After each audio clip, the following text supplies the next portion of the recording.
Welcome to impulse. നമ്മൾ നോക്കാൻ പോകുന്നത് ഡ്രഗ് സോലുബിലിറ്റി ആണ്. സോ ഡ്രഗ് സോലുബിലിറ്റി എന്ന് പറയുന്നത് ഒരു ഡ്രഗ് അല്ലെങ്കിൽ ഒരു ഡ്രഗിന് അല്ലെങ്കിൽ ഒരു എക്സിപിയന്റിന് അല്ലെങ്കിൽ ഒരു കെമിക്കൽ കമ്പോണന്റ് എത്രത്തോളം സോലുബിലിറ്റി ഉണ്ട് അല്ലെങ്കിൽ എത്രത്തോളം സോലുബിലൈസ് ആകും എന്നുള്ളതിനെ പറ്റിയിട്ടുള്ള കാര്യങ്ങളും അല്ലെങ്കിൽ അതുമായി ബന്ധപ്പെട്ട കുറച്ച് പാരാമീറ്റേഴ്സും ആണ് പഠിക്കുന്നത്.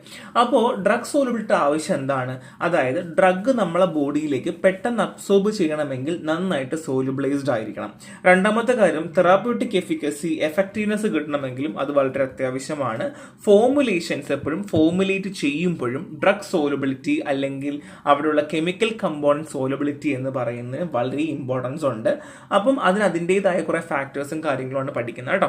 ഫസ്റ്റ് ഓഫ് ഓൾ നമ്മൾ പഠിക്കാൻ പോകുന്നത് ടേംസുകളാണ്. Expressing solubility. സോ സോലബിലിറ്റി നമ്മൾ എക്സ്പ്രസ് ചെയ്യുന്നത് very soluble, freely soluble, soluble, sparingly soluble, slightly soluble, very slightly soluble, partially insoluble എന്ന രീതിയിലായിരിക്കും.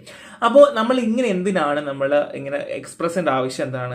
അതായത് ഓരോ കെമിക്കൽ കമ്പോണൻസും അല്ലെങ്കിൽ നമ്മൾ എടുക്കുന്ന ഓരോ സബ്സ്റ്റൻസും എത്രത്തോളം സോൾവെന്റിൽ അല്ലെങ്കിൽ എത്ര ശതമാനം ചേർത്താൽ അതിൽ അല്ലെങ്കിൽ എത്ര റിക്വയർഡ് ആണ് അതിൽ സോൾവെന്റ് കിട്ടാനായിട്ട് അല്ലെങ്കിൽ സോൾവെന്റിലേക്ക് ഈ സൊല്യൂട്ട് എത്രത്തോളം ഡിസോൾവ് ആവുന്നുണ്ട് എന്നറിയാൻ വേണ്ടിയിട്ടാണ് നമ്മൾ ഈ ഒരു പാരാമീറ്റേഴ്സ് തിരിച്ചിട്ടുള്ളത്.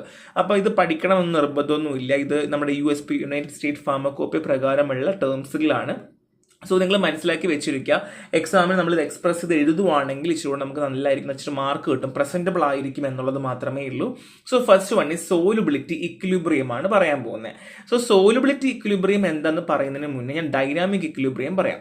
സോ ഡൈനാമിക് ഇക്വിലിബ്രിയം എന്ന് വെച്ചാൽ ഡിസൊല്യൂഷനും പ്രസിപ്പിറ്റേഷനും ഈക്വൽ റേറ്റിൽ നടക്കുകയായിരിക്കും. ഒന്നും കൂടെ പറയാം, ഡിസൊല്യൂഷനും പ്രസിപ്പിറ്റേഷനും ഈക്വൽ റേറ്റിലായിരിക്കും നടക്കുന്നുണ്ടാവുക. ഓക്കെ, ഇനി എന്താണ് ഡിസൊല്യൂഷൻ എന്ന് പറയാം. അതായത് നമ്മുടെ കയ്യിൽ ഒരു കല്ലുണ്ട്, കല്ലിനകത്ത് ഒരുപാട് സൊല്യൂട്ട് പാർട്ടിക്കിൾസ് ഉണ്ട്. ഈ കല്ലിലുള്ള മണ്ണ്, ഓക്കെ, മണ്ണ് കൊണ്ടാണ് ഉണ്ടായിട്ടുള്ളത്. അപ്പൊ കല്ലിലുള്ള ഈ മണ്ണുകൾ വന്നിട്ട് വെള്ളത്തിൽ ചേരുന്നതിനെയാണ് നമ്മൾ ഡിസൊല്യൂഷൻ എന്ന് പറയുന്നത്. അതായത് solute particle break away from solid and enter the solvent. കണ്ടോ, സൊല്യൂട്ട് പാർട്ടിക്കിൾസ് ബ്രേക്ക് ഡൗൺ ചെയ്തിട്ട് സോൾവെന്റിലേക്ക് വന്ന് ചേരുന്നു. ഓക്കെ. രണ്ട്, പ്രസിപ്പിറ്റേഷൻ എന്ന് പറയുന്നത് solute particle rejoin the solid phase from the solution. നമ്മുടെ ഉണ്ടായിരുന്ന വെള്ളത്തിൽ ഉണ്ടായിരുന്ന കല്ലും മണ്ണും ഉണ്ടായില്ലേ, അതെല്ലാം കൂടെ തിരിച്ചു വന്നിട്ട് വീണ്ടും ഒരു കല്ലായിട്ട് ഫോം ചെയ്യുന്നു. അതാണ് precipitation. Solute particle rejoin the solid phase from the solution. ഇനി ഇപ്പൊ പറയാലോ, ഡിസൊല്യൂഷനും പ്രസിപ്പിറ്റേഷനും എന്താണ് ഈക്വൽ റേറ്റ് നടക്കുവാണെങ്കിൽ അതിനെയാണ് നമ്മൾ എന്തെന്ന് പറയാ, ഡൈനാമിക് ഇക്വിലിബ്രിയം എന്ന് പറയാം. അപ്പൊ അത് മനസ്സിലായല്ലോ.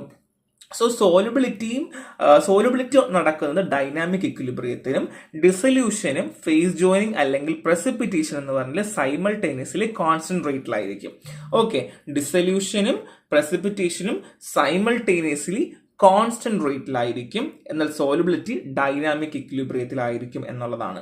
So next one is mechanism of solute solvent interaction. എങ്ങനെയാണ് സൊല്യൂട്ടും സോൾവെന്റ് ഇന്ററാക്ഷൻ നടക്കുന്നത്? അപ്പോൾ നമ്മൾ ഓൾറെഡി പറഞ്ഞു, സൊല്യൂട്ട് ബ്രേക്ക് ഡൗൺ ചെയ്ത് നമ്മുടെ സോൾവെന്റിലേക്ക് വരുന്നു എന്ന് പറഞ്ഞു. അതെങ്ങനെ നടക്കുന്നത്? The first one is breaking bond break ചെയ്യണം അല്ലെ. Intermolecular bond between solute particle and between solvent particle are disturbed. കണ്ടോ, അതായത് നമുക്ക് ഓൾറെഡി ഈ സൊല്യൂട്ട് പാർട്ടിക്കിൾസ് തമ്മിൽ എന്തുണ്ട്, ഒരു ഇന്ററാക്ഷൻ ഉണ്ട് അല്ലെങ്കിൽ ഒരു ബോണ്ട് ഉണ്ട് അല്ലെ. അപ്പൊ intermolecular bond between solute particle, അപ്പൊ സൊല്യൂട്ട് പാർട്ടിക്കിൾ തമ്മിലുള്ള ഇൻട്രാമോളിക്കുലർ ബോണ്ടുകളും between solvent particles are disturbed. അപ്പൊ സോൾവെന്റ് പാർട്ടിക്കിൾസിലെയും അല്ലെങ്കിൽ നമ്മുടെ സൊല്യൂട്ട് പാർട്ടിക്കിൾസിലെയും എന്ത് നടക്കുന്നുണ്ട്, അവിടെയുള്ള ഇൻട്രാമോളിക്കുലർ ബോണ്ടിന് ഒരു ബുദ്ധിമുട്ട് അല്ലെങ്കിൽ ഒരു ഡിസ്റ്റർബ്നെസ് നടക്കുന്നു. അപ്പം ഇത് നമ്മുടെ സോൾഡ് ആണ്, ഇത് നമ്മുടെ സൊല്യൂട്ടാണ്. അപ്പോൾ ഇവിടെ രണ്ടിടത്തും ഡിസ്റ്റർബൻസ് നടന്നു. ഇനി forming new bond form between solute and solvent. അപ്പോൾ ഇവിടെ ഉണ്ടായ ഡിസ്റ്റർബൻസ് ഉണ്ടായത് കാരണം ഇവിടെ ഉണ്ടായിരുന്ന സോൾവെന്റും ഇവിടെ ഉണ്ടായിരുന്ന സൊല്യൂട്ടും തമ്മിൽ എന്ത് ചെയ്യുന്നു, പുതിയ ഒരു ബോണ്ട് ക്രിയേറ്റ് ചെയ്യുന്നു. പുതിയൊരു ബോണ്ട് ക്രിയേറ്റ് ചെയ്തേ. ഇനി ഓവർകമ്മിങ് ഫോഴ്സ്.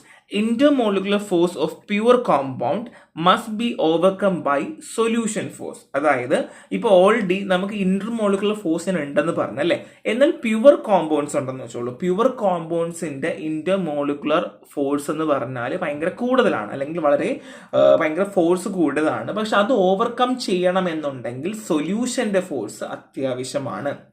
അതായത് ഇപ്പോൾ എക്സാമ്പിൾ ഉപ്പിന്റെ ഇന്റർമോളിക്കുലർ ഫോഴ്സ് കൂടുതലാണ്. കാരണം അതിനകത്ത് മൊത്തം ഉള്ളത് NaCl കേട്ടോ. അപ്പോൾ ഇതിനോടൊപ്പം അല്ലെങ്കിൽ ഇതിന്റെ ഫോഴ്സ് ബ്രേക്ക് ചെയ്യണമെങ്കിൽ വെള്ളത്തിന്റെ ഈ മോളിക്കുലർ ഫോഴ്സ് ഇല്ലേ, ആ ഫോഴ്സിന് ഇത് ബ്രേക്ക് ഡൗൺ ചെയ്യാനുള്ള കഴിവുണ്ടായിരിക്കണം. ഇനി പൊളാരിറ്റി ഇൻഫ്ലുവൻസ് ആണ്. The sum of interaction force relates to the polarity of the solute and solvent. എന്താ polarity influence? The sum of interaction force, അതായത് നമുക്കിവിടെ ടോട്ടലി ഉണ്ടാവുന്ന ഇന്ററാക്ഷൻ ഫോഴ്സിന്റെ സം ആണ്. ഇനി എങ്ങനെ relate to the polarity of the solute and solvent. സൊല്യൂട്ടിന്റെയും സോൾവെന്റിന്റെയും പൊളാരിറ്റി റിലേറ്റ് ചെയ്തിട്ടാണ് നമ്മൾ എന്ത് പറയുന്നത്, അതിന്റെ ഇൻഫ്ലുവൻസ് പറയുന്നത്. So next one is Hildebrand solubility parameter ആണ്. എന്താണ് ഹിൽഡ്ബ്രാൻഡ് സൊല്യൂബിലിറ്റി പാരാമീറ്റർ? സോ ഇത്രയും പഠിപ്പിച്ചത് മനസ്സിലായെന്ന് പ്രതീക്ഷിക്കുന്നു. സൊല്യൂട്ട് സോൾവെന്റ് ഇന്ററാക്ഷൻ എങ്ങനെയാണ്, ഇത് മൂന്നും എങ്ങനെയാണെന്ന് മനസ്സിലായി അല്ലെ? സോ ഡെഫിനേഷൻ പറയുവാണെങ്കിൽ Hildebrand solubility parameters is the square root of cohesive energy density which represent the energy needed to completely separate unit volume of molecule. അതായത് നമ്മുടെ യൂണിറ്റ് വോളിയം ഓഫ് മോളിക്യൂൾസ് ഉണ്ടല്ലേ, അതിന്റെ കംപ്ലീറ്റ് എനർജി സെപ്പറേറ്റ് ചെയ്യാനായിട്ട്, അല്ലെങ്കിൽ അത് separate ചെയ്യാൻ വേണ്ടി എത്രത്തോളമാണോ അതിന് വേണ്ടത്, അതിനെയാണ് നമ്മൾ എന്ത് പറയാം, ഹിൽഡ്ബ്രാൻഡ് സോലുബിലിറ്റി പാരാമീറ്റർ പറയാം. സോ ബേസിക്കലി അതിന്റെ കാൽക്കുലേഷൻ പറയുവാണെങ്കിൽ it's equal to the heat of vaporisation divide by molecular volume in the condensed phase. എന്താ പറഞ്ഞേ? It is equal to the heat of vaporisation divide by molecular volume in the condensation phase കേട്ടോ. സോ നമുക്ക് formula ഉണ്ട്, E is equal to ED plus EP plus EH എന്നാണ് നമുക്ക് formula ഉള്ളത്. So ഇത് നമ്മുടെ ഹിൽബർട്ടിന്റെ. നെക്സ്റ്റ് നമ്മൾ പറയാൻ പോകുന്നത് ആപ്ലിക്കേഷൻ ആണ്. സോ ബേസിക്കലി സോലുബിലിറ്റി പാരാമീറ്റേഴ്സ് നമുക്ക് സോൾവെന്റ്, മിസിബിലിറ്റി അല്ലെങ്കിൽ സ്വെല്ലിങ്ങിനൊക്കെ നമുക്ക് ആപ്ലിക്കേഷനിൽ നമുക്ക് ഉപയോഗിക്കാൻ പറ്റുന്നു. അപ്പൊ കാൽക്കുലേഷൻ ശ്രദ്ധിക്കുക. It's equal the heat to the vaporization divide by the molecular volume in the condensation phase. So next one is Hansen solubility parameter ആണ് പറയാൻ പോകുന്നത്. എന്താണ് ഹാൻസൺ സോലുബിലിറ്റി പാരാമീറ്റർ? സോ ഇവിടെ dispersion force account to van der Waals interaction between molecules. Basically നമുക്ക് എല്ലാവർക്കും അറിയാം van der Waals force അല്ലെ, commonly കാണുന്നതിലും കോമൺലി അറിയുന്ന വണ്ടർവാൾ ഫോഴ്സ്. സോ മോളിക്യൂൾസ് തമ്മിൽ ഉണ്ടാകുന്ന ഒരു ഫോഴ്സ്, അതായത് വണ്ടർവാൾ ഫോഴ്സ് ഇവിടെ ഉണ്ടായിരിക്കും എന്നുള്ളതാണ്. ഓക്കെ, ഇനി polar interaction considering dipole force between molecule. അവിടെ പോളർ ഇന്ററാക്ഷൻ എങ്ങനെയാ പറയുന്നത്? ഡൈപോൾ ഫോഴ്സ് ബിറ്റ്വീൻ മോളിക്യൂൾസ് ആണ്. ഈ next one is hydrogen bonding ആ പറയുന്നത്. Included specific interaction like hydrogen bonding. അപ്പൊ 3 ഫോഴ്സുകൾ പറഞ്ഞു അല്ലെ. The first one is dispersion force പറഞ്ഞു. അവിടെ എന്താണ് വണ്ടർവാൾ ഫോഴ്സ്, പോളർ ഇന്ററാക്ഷനിൽ ഡൈപോൾ ഫോഴ്സ്, ഹൈഡ്രജൻ ബോണ്ടിങ്ങിൽ ഹൈഡ്രജൻ ബോണ്ടിങ് ഫോഴ്സ്. ഇനി നമ്മൾ ടോട്ടൽ എനർജി എടുക്കാൻ പോവാണ്. The cohesive energy is expressed as E is equal to ED plus EP plus EH, where E എന്ന് പറഞ്ഞാൽ total energy, ED EP EH എന്ന് വെച്ചാൽ polar, hydrogen bonding and dispersion force. അതായത് ഈ dispersion force plus polar interaction plus hydrogen bond is equal to എന്താണ്? Hansen solubility parameter എന്നാണ് പറഞ്ഞിട്ടുള്ളത്. നമ്മൾ ഇത് ഇച്ചിലൂടെ എക്സ്പ്രസ് ചെയ്ത് നമ്മുടെ റെഫറൻസ് ടെക്സ്റ്റ് ബുക്കിലുണ്ട്, നിങ്ങൾ വായിച്ചോളൂ. പക്ഷെ ഇത് കൺസെപ്റ്റ് ഇത്രയും മനസ്സിലാക്കി വെക്കുക. ഇതാണ് ഹാൻസൺ സോലുബിലിറ്റി പാരാമീറ്റർ എന്ന് പറഞ്ഞാൽ കേട്ടോ. So next one is solvation process. എന്താ സോൾവേഷൻ? സോ ബേസിക്കലി സോൾവേഷൻ എന്ന് പറയുന്നത് നമ്മുടെ സൊല്യൂട്ട് മോളിക്യൂൾസ് ഇല്ലേ, അത് സോൾവെന്റിന് ചുറ്റും അല്ലെങ്കിൽ സൊല്യൂട്ട് മോളിക്യൂൾസ് നമ്മുടെ സോൾവെന്റിന് ചുറ്റും സറൗണ്ട് ചെയ്യുന്ന രീതി, അല്ലെങ്കിൽ സോൾവെന്റ് സ്ട്രക്ചർ ഈക്വലി ഡിസ്ട്രിബ്യൂട്ട് ആകുന്നതിനെയാണ് നമ്മൾ എന്ത് പറയുന്നത്? സോൾവേഷൻ എന്ന് പറയുന്നത്. അതവിടെ ഇരിക്കട്ടെ, നമുക്ക് ആദ്യം മുതൽ സ്റ്റെപ്പുകൾ പഠിക്കാം. So first one is initial സ്റ്റെപ്പാ പറയാൻ പോകുന്നത്. Solute and solvent molecules are separate with their own intermolecular force. അപ്പോൾ ഓൾറെഡി അറിയാം അല്ലെ, സൊല്യൂട്ട് സോൾവെന്റും ഇന്റർമോളിക്കുലർ ഫോഴ്സ് വെച്ചിട്ട് സെപ്പറേറ്റ് ആവും, നമുക്കറിയാം. ഇനി ഡിസൊല്യൂഷൻ ആണ്. Solute and solute solvent interaction gradually disappear. So സൊല്യൂട്ടും സോൾവെന്റ് തമ്മിലുള്ള ഇന്ററാക്ഷൻ മാറുന്നു, അത് നമുക്കറിയാം. അതിനുശേഷം സൊല്യൂട്ട് സോൾവെന്റ് ഇന്ററാക്ഷൻ ഉണ്ടാവുന്നു, അതും നമുക്കറിയാം.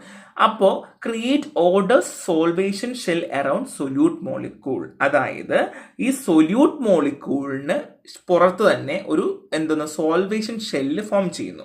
ഓക്കെ, ഫൈനൽ സ്റ്റേജിൽ പറയുവാണെന്നുണ്ടെങ്കിൽ solute molecules are surrounded by solvent. ഇത് ഇപ്പൊ ഉപ്പാണെന്നുണ്ടെങ്കിൽ ഉപ്പിന് ചുറ്റും വെള്ളത്തിന്റെ മോളിക്യൂൾസ് ചുറ്റുന്നു. അങ്ങനെ എന്ത് ചെയ്യുന്നു? ഒറിജിനൽ സോൾവെന്റ് സ്ട്രക്ചർ വരുന്നു. അപ്പം ഒരു ഉപ്പാണെന്നുണ്ടെങ്കിൽ അതിന് ചുറ്റും വെള്ളം, ഒരു ഉപ്പാണെങ്കിൽ അതിന് ചുറ്റും വെള്ളം. ഈ കാണുന്നതാണ് എന്ത്? ഉപ്പ് വെള്ളം. ഓക്കെ, മനസ്സിലായോ? ഇതാണ് സാൽവേഷൻ പ്രോസസ് എന്ന് നമ്മൾ പറയുന്നത് കേട്ടോ. സോ നെക്സ്റ്റ് പറയാൻ പോകുന്നത് അസോസിയേഷൻ ഇൻ സൊല്യൂഷൻ. സൊല്യൂഷനിലുള്ള അസോസിയേഷൻ എന്താണ് എന്നുള്ളതാണ്. So basically ion separation. Ion of opposite charge are initially separate in solution. അതായത് ഇപ്പൊ എക്സാമ്പിൾ പറയുവാണെങ്കിൽ ഇവിടെ പ്ലസും ഇവിടെ നെഗറ്റീവും ആണ് എന്നുണ്ടെങ്കിൽ എന്ത് ചെയ്യാം? അയൺസ് ഓഫ് ഓപ്പോസിറ്റ് ചാർജ് ആണ് കേട്ടോ. Ions of opposite charge are initially separate in solution. എന്താണ്? സൊല്യൂഷനിൽ സെപ്പറേറ്റ് ആയിട്ടായിരിക്കും ഉണ്ടായിരിക്കുക. അതിനുശേഷം attraction. Ion experience electrostatic attraction based on Coulomb law. അപ്പോൾ ഈ ഓപ്പോസിറ്റ് ചാർജ് ആയതുകൊണ്ട് തന്നെ അയോൺസിന് എന്ത് ചെയ്യുന്നു? ഒരു ഇലക്ട്രോസ്റ്റാറ്റിക് അട്രാക്ഷൻ ഉണ്ടാകുന്നു based upon the Coulomb law. അതാരാണ്? F is equal to Q1 QT by R. നമുക്ക് കൂളം ലോ നമുക്ക് ഓൾറെഡി അറിയാം, നമ്മൾ പണ്ട് മുതലേ പഠിച്ചു വരുന്ന കാര്യം അല്ലേ. സോ നെക്സ്റ്റ് വൺ ആണ് association. Ion come together to form a distinct chemical entity or association complex. ഈ പറഞ്ഞ അയോൺസ് ഒരു ഡിസ്റ്റിങ്ക്ട് ആയിട്ടുള്ള ഒരു കെമിക്കൽ എൻറ്റിറ്റിയോ അല്ലെങ്കിൽ അസോസിയേഷൻ കോംപ്ലക്സ് ഫോം ചെയ്യുകയാണ് എന്നുണ്ടെങ്കിൽ ഇതിനെയാണ് നമ്മൾ എന്ത് പറയുന്നത്? Association in solution. അപ്പൊ അയൺ സെപ്പറേഷൻ വരുന്നു, അട്രാക്ട് ചെയ്യുന്നു, അസോസിയേറ്റ് ചെയ്യുന്നു. ഇതിനെയാണ് നമ്മൾ എന്ത് പറയുക? അസോസിയേഷൻ ഇൻ സൊല്യൂഷൻ എന്ന് പറയാം. സോ നെക്സ്റ്റ് വൺ നമ്മൾ പറയാൻ പോകുന്നത് ഓരോ ക്വാളിറ്റേറ്റീവ് അല്ലെങ്കിൽ എന്താണ് ഓരോ ഫാക്ടേഴ്സ് ഇൻഫ്ലുവൻസിങ് സോലുബിലിറ്റി ആണ് കേട്ടോ. അതിൽ first one is temperature effect ആണ് പറയുന്നത്. Sold in liquid.